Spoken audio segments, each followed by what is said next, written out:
Salut tout le monde, j'espère que vous allez bien. On se retrouve aujourd'hui dans une nouvelle vidéo pour parler de mes favoris et mes flops du mois d'août. Vous allez voir, j'ai pas énormément de choses. Sinon, j'ai quand même acheté quelques produits que je vous ai montré dans un haul. Si vous l'avez pas vu, je vous le mets ici ou ici, hein, vous verrez bien. Mais j'ai quand même 2-3 produits à vous parler, à vous faire un retour quand même dessus. Il y en a, la plupart, je les ai aimés et j'ai juste on peut dire deux bofs. C'est pas des catastrophes, mais c'est pas non plus les produits que je préfère. On va commencer par les deux bofs et on va parler d'un produit Natasha Denona. Je suis en deuil. Il s'agit de son crayon, le crayon Macro Tech Eye Crayon en teinte brown. Alors c'est pas un mauvais crayon en soi, par contre j'adore le packaging. Honnêtement cet effet brillant, mat et brillant, je trouve que c'est très très beau. Bref. C'est un bon crayon qui est pigmenté, qui fonctionne bien. Vous voyez, j'ai à peine appuyé, ça marque. Mais moi je voulais un crayon que je puisse appliquer en liner et que je puisse un petit peu le flouter. Et je trouve que la texture est un petit peu trop sèche pour pouvoir faire ça. Donc quand vous le mettez, je trouve qu'il est fixé quasiment tout de suite. Alors l'avantage c'est que c'est un longue tenue, mais le désavantage c'est qu'on peut pas trop le blender et le flouter. Alors je l'ai essayé aussi en muqueuse, il fonctionne vraiment très très bien, mais il fonctionne en liner classique, mais pas en crayon qu'on peut un petit peu estomper. Moi je trouve que c'est trop compliqué et qu'il faudrait vraiment appuyer et le faire tout de suite en fait. Donc c'est un crayon qui est pigmenté mais qui est un petit peu trop sec je trouve pour pouvoir travailler un petit peu sur la paupière. Après j'ai vu que sur ces vidéos Natacha y arrive très bien. Moi un petit peu moins.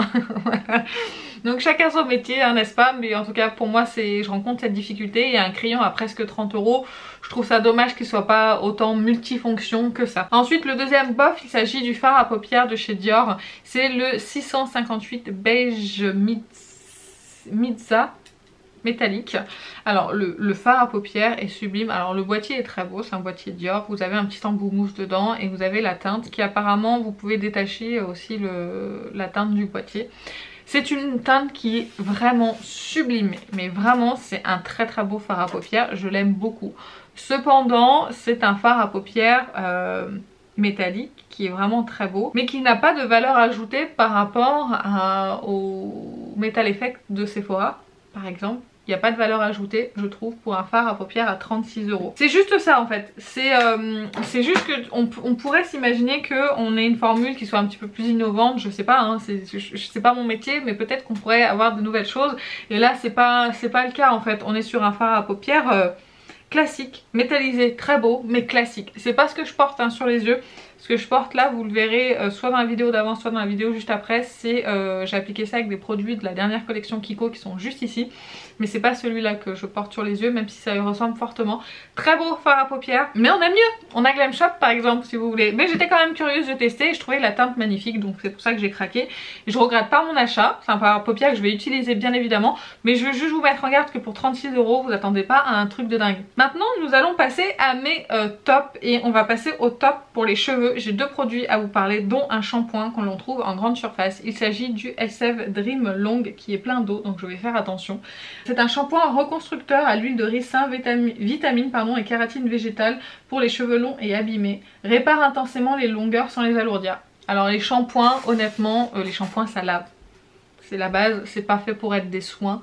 Mais j'ai remarqué qu'avec ce shampoing là, mes cheveux en racines, parce que j'applique mon shampoing uniquement en racines, étaient beaucoup plus volumineux, étaient beaucoup plus propres, étaient beaucoup plus doux et souples par rapport à d'autres shampoings que j'ai pu utiliser. J'ai l'après-shampoing et j'ai la crème pour les pointes aussi de cette gamme là. J'aime toute la gamme, c'est vraiment d'excellents produits. J'adore l'odeur en plus de ces produits là, ça sent divinement bon et ça reste en plus sur les cheveux. Moi je trouve vraiment génial celui-ci. En plus en grande surface ça coûte 3-4 €, donc c'est pas grand chose. Il est vraiment excellent. Je suis repartie sur des produits conventionnels, ça je vous l'avais déjà dit. J'en ai plein dans ma salle de bain, j'ai 2-3 shampoings là en cours en ce moment de la marque L'Oréal, mais c'est vrai que j'ai tendance à préférer celui-ci, juste voilà pour la légèreté qu'il apporte à mes cheveux en racines. Un second produit pour les cheveux, et là on est plus sur du soin, il s'agit du Olaplex numéro 5 de Olaplex. simplement.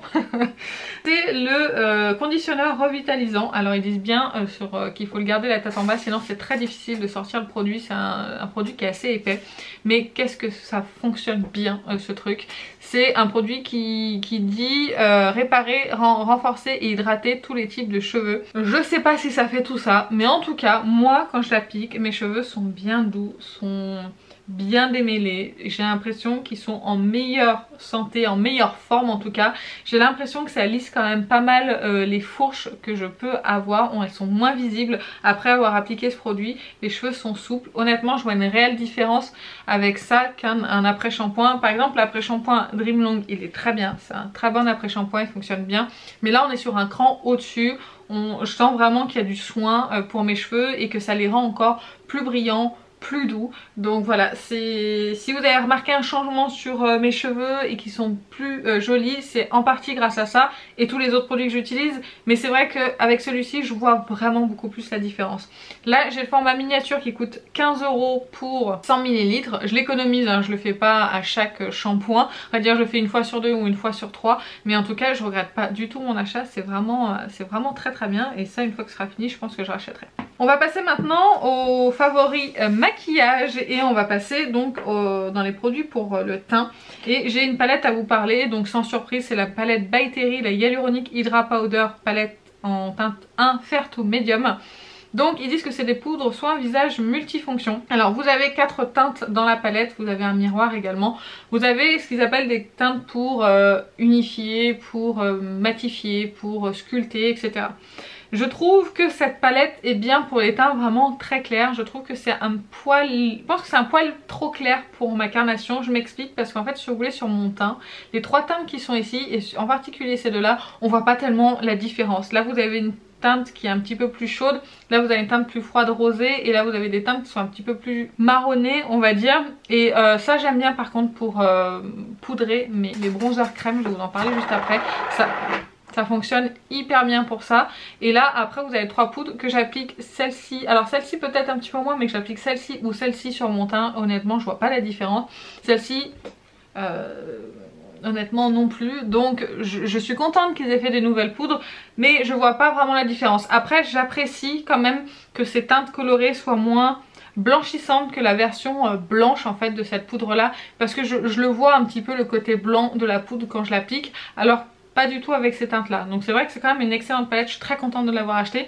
Mais peut-être que si vous voulez avoir des bronzers peut-être un petit peu plus prononcés ou des choses pour sculpter votre teint un petit peu plus contrasté, peut-être prendre la teinte numéro 2, parce que celle-ci je pense qu'elle est vraiment pour les teints très clairs. Mais en tout cas c'est une bonne palette, je vous la recommande. Les poudres By Terry sont vraiment excellentes, elles font partie de mes favorites, donc voilà, c'est pour ça que j'avais foncé sur ce produit. On reste dans le teint et on parle donc bronzer avec le bronzer de chez Anastasia Beverly Hills. Il s'agit du Cream Bronzer Golden Tan. J'ai choisi cette teinte là parce qu'honnêtement j'avais pas vraiment le choix au moment où j'ai commandé sur Beauty Bay et je voulais pas louper le code promo, donc je me suis dit bah c'est une teinte pour les peaux claires donc pourquoi pas. Effectivement c'est quand même une teinte qui fonctionne. C'est une teinte qui est quand même assez chaude par rapport un peu chaude orangée, hein. Vous verrez hein, de toute façon sur ma main. Vous voyez c'est quand même assez orangé, mais la texture du bronzer est vraiment hyper intéressante, ça sent super bien à la peau. C'est moins, on va dire que c'est moins pigmenté que la teinte Laguna, mais c'est pas les mêmes teintes en même temps aussi. Mais il est moins pigmenté que Laguna, donc il s'applique vraiment plus facilement, on a moins de chances de se louper et honnêtement la texture elle est vraiment très bien. C'est un bon bronzer que j'aime beaucoup utiliser. Il dégage une légère lumière sur le teint parce que c'est un produit qui est crémeux, mais il finit quand même un petit peu en poudre, donc c'est vrai qu'il est quand même assez facile à appliquer je trouve au pinceau. Je regrette pas du tout mon achat, c'est un très beau produit. En tout cas au niveau de la contenance, c'est un gros contenant, c'est 30 grammes pour 36 € je crois. Et si c'est toujours d'actualité sur le site Beauty Bay, vous avez moins 20% avec le code TREAT20. Allez voir directement sur Beauty Bay, c'est tout indiqué. Donc voilà, j'aime beaucoup aussi le packaging qui est très simple, qui est très basique, mais en tout cas c'est très joli. Donc c'est un bronzer que j'aime beaucoup, qui fait partie de mes favoris, je vais réutiliser. Toujours pour le teint, j'ai acheté un bronzer de chez Kiko de la collection Dolce Diva. Il s'agit du Bake It Blush Trio en teinte 02 Better Coral. J'aime beaucoup ce blush, c'est un excellent blush, il fonctionne divinement bien. C'est un blush cuit et il est très lumineux sur la peau. Moi j'aime beaucoup la teinte aussi. Je sais pas si vous pourrez voir, mais on voit qu'il est très lumineux ici. Les blushs Kiko de toute façon sont vraiment très bien. Je porte encore un blush Kiko aujourd'hui de la nouvelle collection qui est aussi ma foi très très bien. Mais honnêtement je les aime beaucoup, ça sent bien, ça se travaille bien, c'est pas trop pigmenté, genre en tout cas je parle pour celui-ci, il est pas trop pigmenté, il s'applique bien, je peux demander plus. Et en plus c'est pas des prix qui sont hyper chers et il y a souvent des promotions sur le site Kiko. D'ailleurs je crois que je l'ai eu en promotion. On va passer aux yeux. J'ai deux produits Natasha Denona. Quand même, il y a un produit qui est bof mais il y a quand même deux produits qui sont bons. Je vais vous parler du liner en peau de Natasha Denona. C'est le Work and Set en teinte marron je crois. C'est un liner que j'ai beaucoup utilisé, je vais vous montrer. Voilà, vous pouvez voir que c'est un liner que j'ai quand même pas mal utilisé. Je le porte encore aujourd'hui et j'adore faire mon liner avec ce produit. C'est une texture qui est crème mais pas trop. En fait si vous voulez c'est assez facile à appliquer parce que c'est une texture crème un petit peu sèche. Je sais pas comment l'expliquer. Et du coup quand on le prélève au pinceau ça part pas dans tous les sens. Quand on l'applique ça se comporte super bien sur la paupière. Et en plus on peut l'estomper hyper facilement et tient super bien. Donc honnêtement si vous cherchez un liner en peau et que vous n'êtes pas trop regardant sur les prix, parce que pareil ça s'approche des 30 €, honnêtement ce liner est très bon. Et j'aime beaucoup la teinte marron, elle est très belle et ça fait des liners vraiment discret juste pour soutenir un maquillage, c'est vraiment très beau. Et j'applique ce liner avec le pinceau qui s'appelle le Draw and Diffuse donc de Natasha Denona. C'est un pinceau double embout, vous avez un côté liner et un côté embout boule. J'aime beaucoup, je vous avais dit que c'était un pinceau tout ce qu'il y avait de plus basique et en fait j'ai remarqué que le pinceau liner je préférais celui-ci aux autres que je possède. Je trouve qu'il prélève mieux la matière et qu'il l'applique encore mieux et que c'est plus facile à estomper avec ce pinceau là qu'avec les autres. Donc écoutez je l'aime beaucoup. Et l'embout en dessous pour appliquer mes ras de cils, je trouve ça génial, ça estompe, ça applique et ça estompe en même temps. Il est vraiment parfait, je l'ai payé 18 € et honnêtement je regrette pas du tout mon achat. C'est un excellent pinceau. On continue dans les yeux avec une palette de Pat McGrath. C'est un quad dont je vous ai fait un maquillage qui est présent sur Instagram, donc n'hésitez pas à me rejoindre sur Instagram. Il s'agit du Venus in Fleur Luxe Quad Voyeuristic Vixen. Vous avez 4 teintes dedans. Vous avez un mat et 3 lumineux dont un multichrome qui est juste ici, qui est absolument magnifique. J'aime beaucoup le matin aussi. Je trouve que les deux ensemble ça fait un super joli make-up. J'ai plus de place pour vous swatcher mais bon. Je sais pas si vous pourrez voir ici les deux teintes, c'est sublime. J'aime beaucoup ce quad, je le trouve vraiment très bien réussi. J'ai rien d'autre à dire à part que c'est la qualité Pat McGrath, que je suis pas déçue. Il faut juste faire attention, bien faire votre teint après quand vous utilisez ce genre de teinte là parce que ça a tendance à chuter. Et peut-être parfois à chuter en cours de journée, surtout si vous avez paupières tombantes comme moi et que votre paupière vient frotter toute la journée la paupière supérieure. Vous pouvez avoir quelques chutes en fin de journée mais c'est quelques petites chutes comme ça de paillettes mais c'est rien d'important. Mais ce quad je trouve qu'il est très bien fait et je trouve que pour l'automne il est vraiment sublime. Donc si vous avez le budget à 60 € de vous payer ce quad, allez-y, moi je le trouve vraiment sublime. Et le dernier produit de mes favoris, il s'agit d'un produit pour les lèvres de KVD Beauty. Je vous en ai parlé également dans mon haul. Il s'agit du Epic Kiss en teinte Lolita et c'est la version mini. J'aime beaucoup le packaging honnêtement, blanc comme ça avec ces petits picots si jamais ça voulait bien faire le focus.